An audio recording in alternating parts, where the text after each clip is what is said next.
صاحب دھکا نہ دو پیچھے سے، دے رہے ہیں انہیں منع کرو.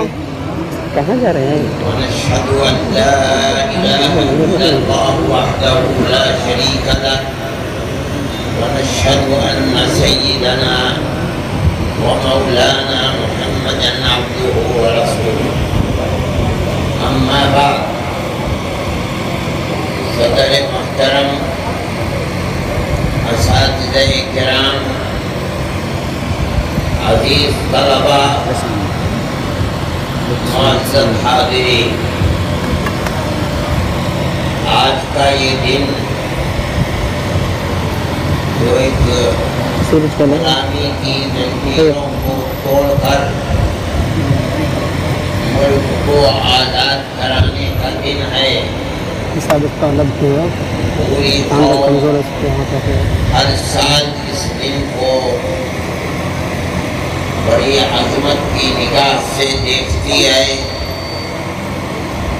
اور حقیقت یہ ہے کہ اس ملک کا ہر رہنے والا شخص، چاہے وہ کسی بھی برادری سے تعلق رکھتا ہو یا کسی بھی مذہب سے تعلق رکھتا ہو، اس کے لیے غلامی سے نکل کر ملک کی آزادی کو حاصل کرنے کی بنیاد پر یہ دن بڑا عظیم دن سمجھا جاتا ہے، اور یقیناً یہ دن اپنے اندر عظمت رکھتا ہے. اس لیے کہ آزادی کی ایک تاریخ ہے. اس دن ملک کا ہر طبقہ اپنے ان بزرگوں کو یاد کرتا ہے اور آزادی کے لیے ان کی جاں فشانی اور مصائب و آلام سے بھری ہوئی زندگی کو ہنستے اور کھیلتے قبول کرنے کے لیے پیچھے دھکا مار، پیچھے منع کرو اسے یار، پیچھے چلا بھائی گر جا گئے ہیں، ٹوٹ رہا ہے، پورا ٹوٹ جائے گا بس. ان بزرگوں کی زندگی کو یاد کر کے ایسا کھڑا ہے ان بزرگوں کو آزادی کا ہیرو بتاتا ہے، اور واقعتاً وہ آزادی کے ہیرو تھے. ہماری بھی ایک تاریخ ہے، اور ہم یہ سمجھتے ہیں کہ ہماری تاریخ ملک کی آزادی میں سب سے پہلی، ملک کی آزادی کے لیے سب سے پہلی آواز نکالنے والے، سب سے پہلے جاں فشانی کو قبول کرنے والے ان سورماؤں کی تاریخ ہے جن کی مثال آزادی وطن کے سپہ سالاروں کے اندر نہیں ملتی. سب سے پہلی آواز آزادی کی نکالنے والے اور ملک کی آزادی کے لیے جہاد آزادی وطن کا نعرہ دینے والے سب سے پہلے علماء ہیں. جب ملک کے راجہ، مہاراجہ اور نوابوں کے اندر بھی یہ ہمت نہیں تھی کہ وہ آزادی وطن کی بات اپنی زبان سے نکال سکیں، انگریز اور ایسٹ انڈیا کمپنی کا تسلط تھا، انہی لوگوں نے آوازیں نکالی ہیں جو مسجد کے رہنے والے اور مدرسوں کے فرش کے اوپر بیٹھ کر قال اللہ قال رسول کا درس دینے والے تھے. کسی کے اندر ہمت نہیں تھی. میں یہ بات کہہ رہا ہوں، میں زبان سے نہیں کہہ رہا ہوں، بلکہ تاریخ کو اگر آپ پڑھیں گے تو آپ کو یہ محسوس ہوگا کہ میں جو بات کہہ رہا ہوں وہی بات صحیح ہے. یہ صحیح ہے کہ آزادی وطن کے لیے ہر طبقے نے اپنی جان کی قربانی کی ہے، اس میں کوئی شک نہیں. لیکن میں جو بات کہہ رہا ہوں وہ کہہ رہا ہوں کہ سب سے پہلے یہ شعور دینے والے، سب سے پہلے یہ آواز اٹھانے والے کہ اب ملک غلام ہو چکا ہے، اس غلامی کی زنجیروں کو توڑنے کے لیے جہاد آزادی وطن کرنا ہر مسلمان کا فرض ہے۔ اس آواز کو نکالنے والے علماء تھے۔ کسی کے اندر شعور نہیں تھا، لیکن میں کہتا ہوں اپنے ہی طبقے کی بدنصیبی سمجھتا ہوں کہ جس چیز کو ہر عالم دین کو اور ہر طالب علم کو جاننا چاہیے تھا، کوئی طالب علم اس تاریخ کو نہ جانتا ہے اور نہ جاننے کی کوشش کرنا چاہتا ہے۔ ایسٹ انڈیا کمپنی آہستہ آہستہ آئی اور 17ویں صدی کی 17ویں صدی کے آخر تک اس نے ملک کے اندر آہستہ آہستہ اپنے پنجوں کو جما لیا اور 1799 کے اندر سلطان ٹیپو شہید رحمت اللہ علیہ کو سرنگا پٹنم میں شہید کر دیا گیا۔ ہندوستان کے راجہ مہاراجہ بہت تھے، لیکن جس کو انگریز اپنے لیے کانٹا سمجھتا تھا وہ صرف اور صرف سلطان ٹیپو شہید تھے رحمت اللہ علیہ۔ اپنوں کی غداری، خود وہ لوگ جو ان کے ٹکڑوں کے اوپر پلتے ہوئے تھے، میر صادق اور دوسرے لوگوں نے غداری کی اور انگریز کے ٹکڑوں کے اوپر پڑ رہے تھے، اس لیے ان کی غداری سے سلطان کو شہید کر دیا گیا۔ 1799 کے اندر جب سلطان ٹیپو شہید ہو گئے تو ان کی لاش پر کھڑے ہو کر کے انگریز جنرل نے یہ بات کہی تھی کہ آج ہندوستان ہمارا ہے۔ جب تک سلطان ٹیپو زندہ تھے اس وقت تک یہ کہنے کی ہمت اور جرأت ایسٹ انڈیا کمپنی کے اندر نہیں تھی، اور اس کے بعد انہوں نے جو چھوٹی اور بڑی ہندوستان کے اندر راجہ مہاراجہ اور نواب حکومت کر رہے تھے، ان سب کو اپنے پنجوں کے اندر لے کر 4 سال کے بعد سن 1803 میں دلی میں یہ اعلان کیا کہ ملک خدا کا، ملک خلق خدا کی، حکومت ملک بادشاہ سلامت کا، لیکن آج سے حکم ایسٹ انڈیا کمپنی کا چلے گا۔ یہ مشہور جملے ہیں، خلق خدا کی ہے، ملک بادشاہ سلامت کا ہے۔ شاہ عالم کا دور تھا، لیکن حکم آج سے ایسٹ انڈیا کمپنی کا چلے گا۔ یہ سب سے پہلا اعلان تھا۔ اس اعلان پر کسی نے دھیان نہیں دیا۔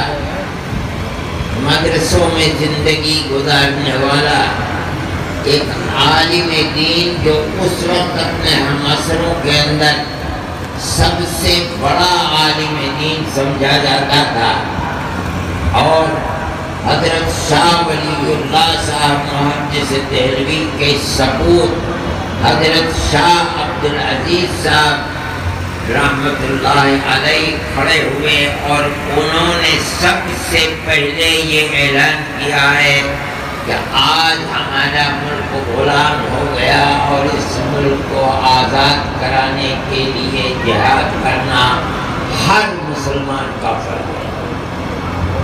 یہ سب سے پہلی آواز تھی، کسی کے اندر ہمت نہیں تھی کہ یہ آواز کرتا اور لگاتا کہ ملک غلام ہو گیا، اس کو غلامی سے آزاد کرانا ہمارا فرض ہے۔ کوئی کہنے والا نہیں تھا، اگر تھا تو شاہ عبدالعزیز صاحب محدث دہلوی تھے۔ یہ چیز تاریخوں میں زندہ ہے، لیکن مسلمان دوسروں کو یہ کہتا ہے کہ انہوں نے ہماری تاریخ کو مٹا دیا، لیکن سوال ہے کہ مسلمان نے کہاں اپنی تاریخ کو زندہ رکھا ہے؟ نہ مدرسوں میں پڑھائی جاتی ہے، نہ پڑھنے والے پڑھتے ہیں، نہ کسی کو شوق ہے، نہ کوئی جانتا ہے۔ حضرت شاہ عبدالعزیز صاحب محدث دہلوی کے یہ کلمات اللہ کے یہاں مقبول ہوئے اور انہوں نے جہاد کی تیاری کی، اور انگریز نے ان کو اس کی سزا دینے کی تیاری کی۔ ان کے مدرسے کو دفن کر دیا گیا دلی کے اندر۔ ابھی چند سال ہوئے وہ مدرسہ خدائی کے اندر آیا، مگر وہ ہندوستان کی پوری سیاست کی نظر ہو کر کے پھر برباد ہو گئے۔ حالانکہ اس مدرسے کے باقیات آزادی ہند کی اندر حقیقت ایک نشانی تھے، اسے آزاد رہنا چاہیے تھا، چاہے اس کی پرانی در دیوار ہی زندہ رہتی، لیکن یہ ایک نشانی ہوتی کہ یہ ہیں وہ آثار جہاں سے ہندوستان کی آزادی کی آواز نکلی تھی۔ یہ واقعہ سن 1803 کا ہے۔ حضرت شاہ عبدالعزیز صاحب کی جائیداد اور مدرسے کو فروخت کر دیا گیا، مدرسے کو دفن کر دیا گیا، ان کو دلی سے نکال دیا گیا، ان کو جسم کے اوپر چھپکلی کا لیپ کرا دیا گیا۔ لوگ کہتے ہیں کہ وہ برس کے بیمار ہو گئے، لیکن جو آواز ان کی زبان سے نکلی تھی آزادی وطن کی، ایک قدم وہ مرد مومن پیچھے نہیں ہٹا۔ یہ تاریخ ہے مسلمان کی، ہماری تاریخ ہے، ہمارے بزرگوں کی تاریخ ہے، جس کو ہم آج زندہ کرنے کے لیے یہ بات کہتے ہیں۔ اور یہ جو میں کہہ رہا ہوں کہ انہوں نے قدم پیچھے نہیں ہٹایا، یہ ایک کھلی ہوئی حقیقت ہے کہ ان مصائب و آلام کو برداشت کیا انہوں نے، مگر انہوں نے اپنی اولاد اور خاندان ولی اللہ سے ایک جوان کا انتخاب کیا، شاہ اسماعیل شہید کا، اور اپنے متوسلین میں سے رائے بریلی کے رہنے والے سید احمد شہید، جو مولانا ابوالحسن علی ندوی رحمۃ اللہ علیہ کے آباء و اجداد میں سے ہیں، لیکن مولانا شاہ عبدالعزیز صاحب محدث دہلوی کے متوسلین میں سے ہیں، ان کا انتخاب کیا اور اپنی زندگی میں ان دونوں کو کھڑا کر دیا جہاد آزادی وطن کے لیے، قربانی دینے کے لیے۔ آپ لوگوں کو معلوم نہیں ہے، ان لوگوں نے پورے ملک کے اندر دورہ کیا، لوگوں کے اندر آزادی وطن کی روح بھونکی، جہاں وہ سڑکوں سے جا سکتے تھے سڑکوں سے گئے، جہاں وہ دریاؤں اور کشتیوں سے جا سکتے تھے کشتیوں سے گئے، شمالی ہندوستان سے لے کر جنوبی ہندوستان تک گئے، بہار اور آسام تک گئے، جہاں تک جا سکتے تھے گئے، اور انہوں نے گھوم پھر کر آزادی وطن کے لیے راہ کو ہموار کیا۔ دلی میں بیٹھ کر یہ کام نہیں ہو سکتا، یہاں تک کہ سن 1824 میں حضرت شاہ عبدالعزیز صاحب محدث دہلوی کا انتقال ہو گیا، مگر انہوں نے اپنی زندگی کے اندر ان دونوں کو پیدا کیا تھا اور ان کے اندر ایسی گرمی بھر دی تھی کہ زمین و آسمان ایک ہو جائے، لیکن آزادی وطن کے اس نعرے سے ایک قدم پیچھے نہیں ہو سکتا۔ یہ لوگ آگے بڑھے اور انہوں نے سوچا اور یہ بات طے کی کہ ہمیں آزادی وطن کے لیے ملک میں کون سے میدان کو اختیار کرنا ہے اور کہاں سے ہمیں آزادی وطن کے لیے اپنی جان کو پیش کرنے والے اور اپنے سر کو قلم کرانے والے لوگ ملیں گے۔ چنانچہ یہ ان کی بصیرت تھی کہ انہوں نے وہ میدان انتخاب کیا جو ہندوستان کے شمال میں آزاد قبائل کا میدان ہے، جس کو صوبہ سرحد کہا جاتا ہے، اور آج وہ حصہ تقسیم ملک کے بعد پاکستان کے حصے میں چلا گیا ہے، اسی کو اختیار کیا، اس لیے کہ وہ لوگ لڑنے والے، مرنے والے اور جو بات دماغ کے اندر آ جائے اس کے لیے مر مٹنے والے لوگ تھے۔ وہاں اپنے حلقے کے لوگوں کو، پیروں کو، علماء کو منتخب کیا اور اس چیز کے لیے کھڑا کر دیا۔ چنانچہ ان دونوں حضرات نے حضرت شاہ عبدالعزیز صاحب محدث دہلوی کے بعد میدان جنگ انتخاب کرنے کے لیے مجاہدین آزادی کو جو یہاں ان کی بات سے متفق ہو گئے تھے، ان کو لیا اور کوچ کر کے صوبہ سرحد کی طرف پہنچے، اور وہاں جا کر انہوں نے انگریز کی مخالفت کے لیے سرگرمیاں شروع کر دی، انگریز اور انگریز کے ہم نوا لوگوں کے ساتھ۔ چنانچہ جنگ آزادی شروع ہو گئی اور یہ بات محسوس ہونے لگی کہ جنگ آزادی کے لیے جس حلقے کا انتخاب کیا گیا ہے یہ انتہائی موزوں حلقہ ہے۔ وہاں انگریز اور انگریز کے ہم نواؤں کے ساتھ لڑتے لڑتے سن 1931 کے اندر یہ پہلا جہاد آزادی ہے۔ لوگ سمجھتے ہیں کہ جہاد آزادی سن 1857 کا جہاد آزادی پہلا ہے، مگر یہ بھول ہے، تاریخ سے ناواقفیت ہے۔ سب سے پہلا جہاد آزادی سن 1831 کا ہے، جو بالا کوٹ کے میدان میں ہوا ہے۔ بانس ٹوٹے گا بھائی، تم ایسا لگا پیچھے ہونا وہی کرو تو بولو یار، ٹوٹ جائے گا تو کیا کریں گے؟ دکھائی دے رہا ہے نا اتنا بس ہے، پیچھے والے کو بولو گر جائے گا تو پھر کیا کرو گے؟ تھوڑا بولو ٹوٹ جائے، بات ٹوٹ جائے۔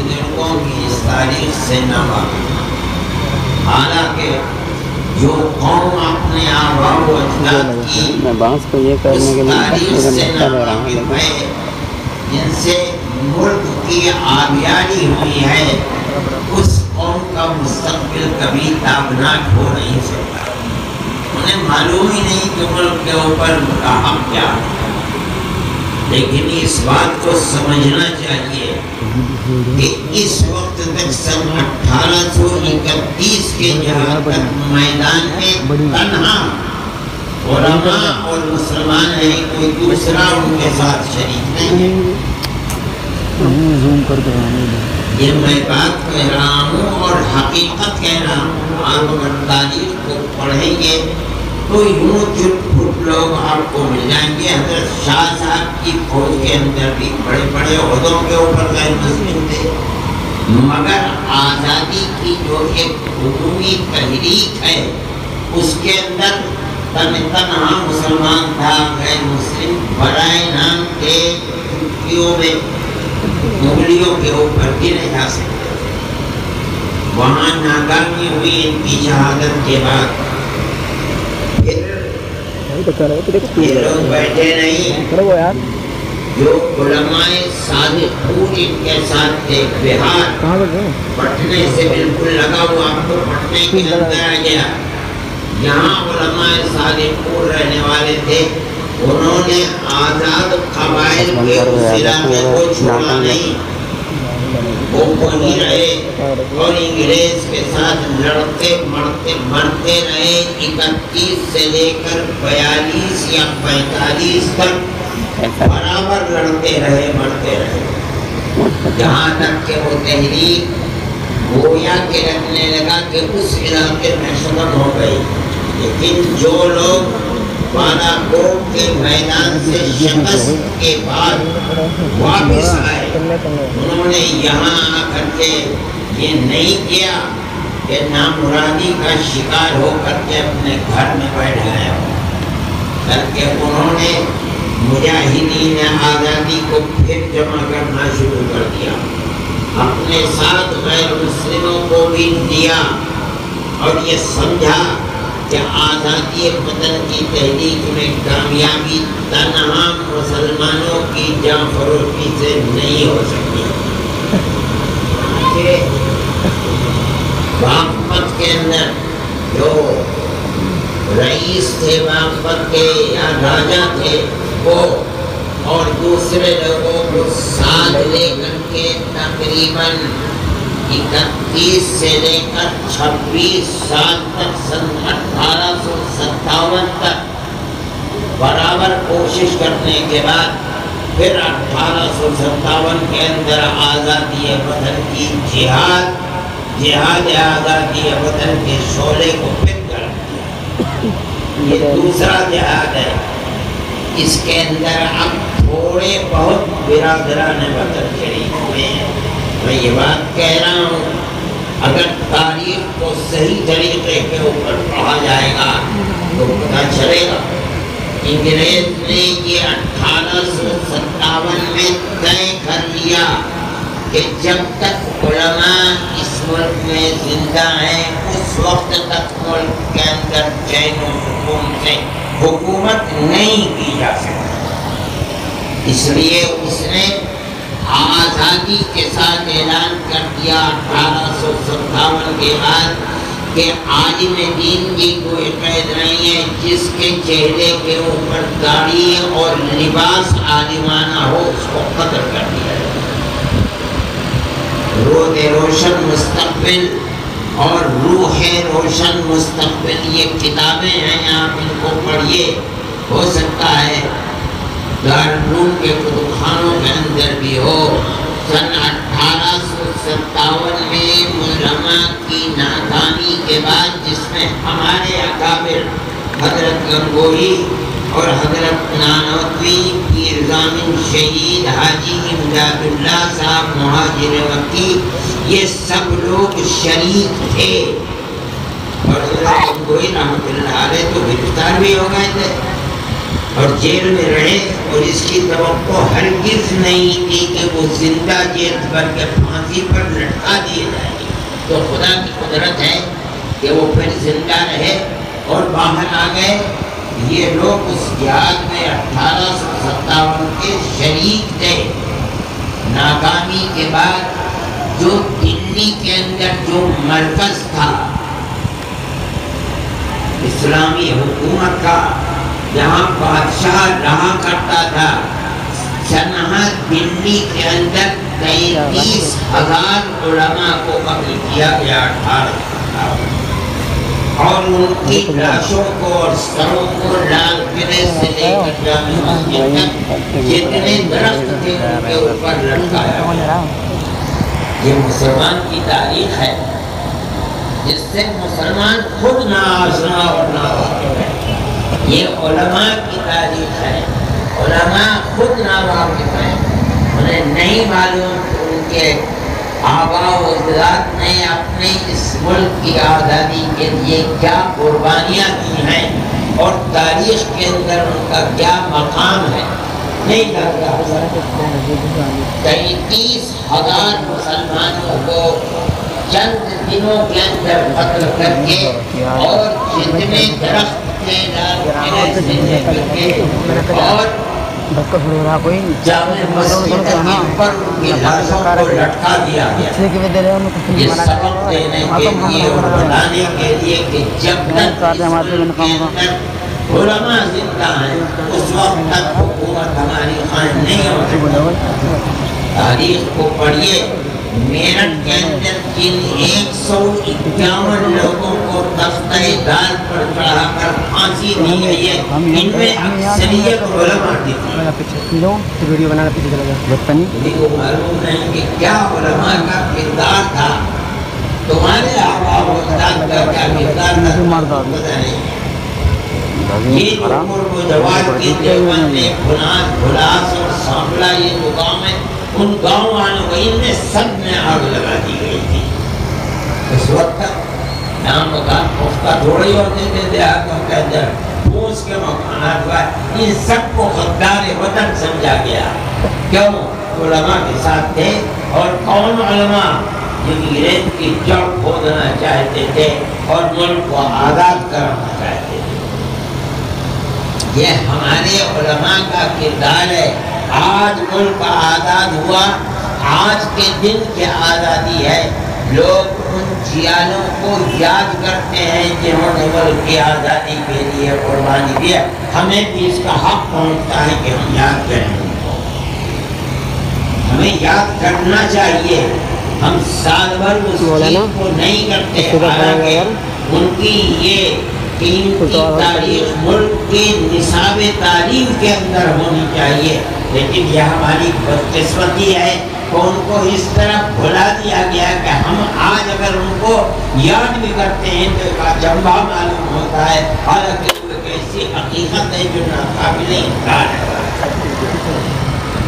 میرے بھائی اس کو یاد کرنا چاہیے, یاد رکھنا چاہیے, پڑھنا چاہیے, پڑھانا چاہیے. اگر آپ اپنے آبا و اجداد کی تاریخ اور اپنے بزرگوں کی تاریخ سے ناواقف ہوں گے آپ کبھی عزت نفس کے ساتھ ملک میں زندہ نہیں رہ سکتے. یہ تو دنیا کا قانون ہے. کوئی اگر نہیں رہتا ان کے نام کو نہ رہے چولہے بھاڑ میں جائے. ہم تو اپنے آبا و اجداد کے نام کو یاد کرتے ہیں. ہم تو ان کی تاریخ کو زندہ کرتے ہیں.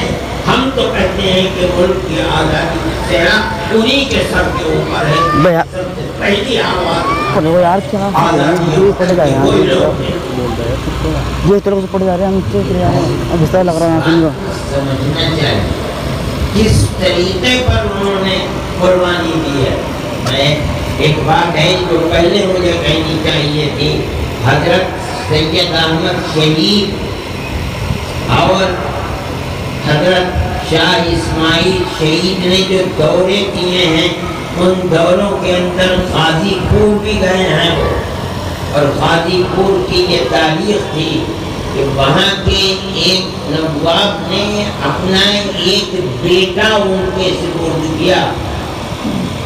اور اس زمانے کے اندر 1 لاکھ چاندی کا روپیہ آزادی وطن کے جہاد کے لیے ان کو دیا.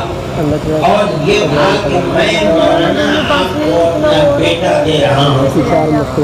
اور میرے دل میں تمنا یہ ہے کہ جس طرح حضرت ابراہیم علیہ نبینا علیہ الصلوۃ والتسلیم نے اپنے بیٹے کی گردن پر چھری چڑھائی تھی اسی طرح آزادی وطن کے لیے میرے اس بیٹے کی گردن پر.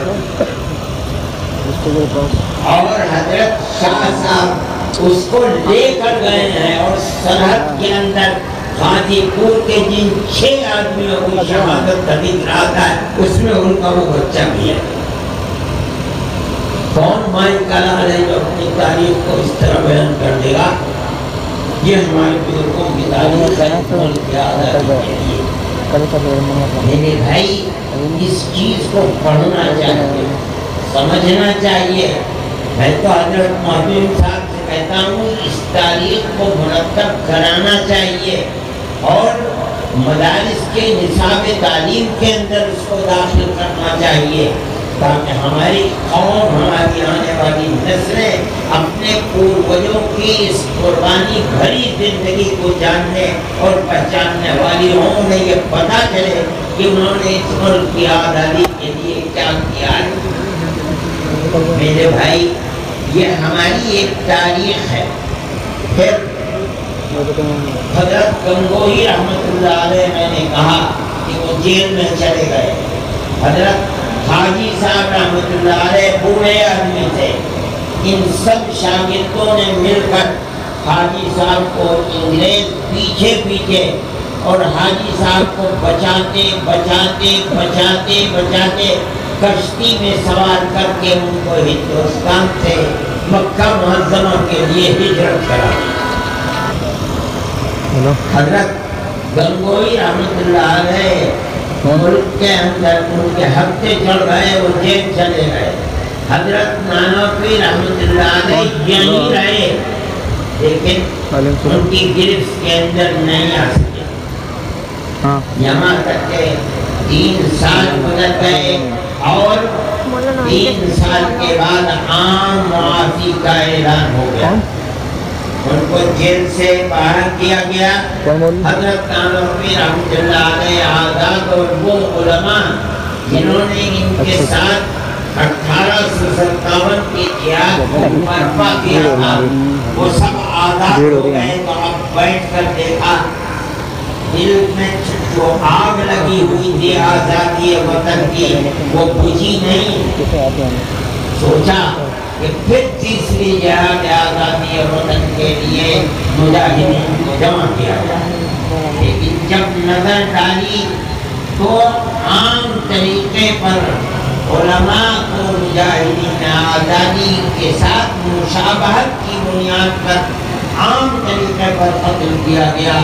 تو اب مجاہدین آزادی ختم نہیں تھے، کن کو جمع کیا جاتا؟ تیسرے جہاد کے لیے کن کو لا کر کفن بردوش کھڑا کیا جاتا؟ وہ لوگ ختم ہو گئے۔ تب دیکھیے، ان لوگوں نے جمع ہو کر کے، یہ وہ لوگ تھے جو فقیر تھے، دولت مند نہیں تھے، مدرسوں کے پڑے ہوئے تھے، ان لوگوں نے مجاہدین کو تیار کرنے کے لیے 1857 کے 9 سال کے بعد، آزادی کے 5 سال کے بعد، جب آزادی معافی کا اعلان ہو گیا، اس کے 5 سال کے بعد دارالعلوم دیوبند کی سن 1866 میں بنیاد فرمایا کرتے تھے کہ میں جانتا ہوں کہ استاد محترم یعنی حضرت نانوتوی رحمۃ اللہ علیہ نے دارالعلوم کی بنیاد کس لیے رکھی تھی۔ کیا مطلب ہے؟ اشارہ تھا کہ بنیاد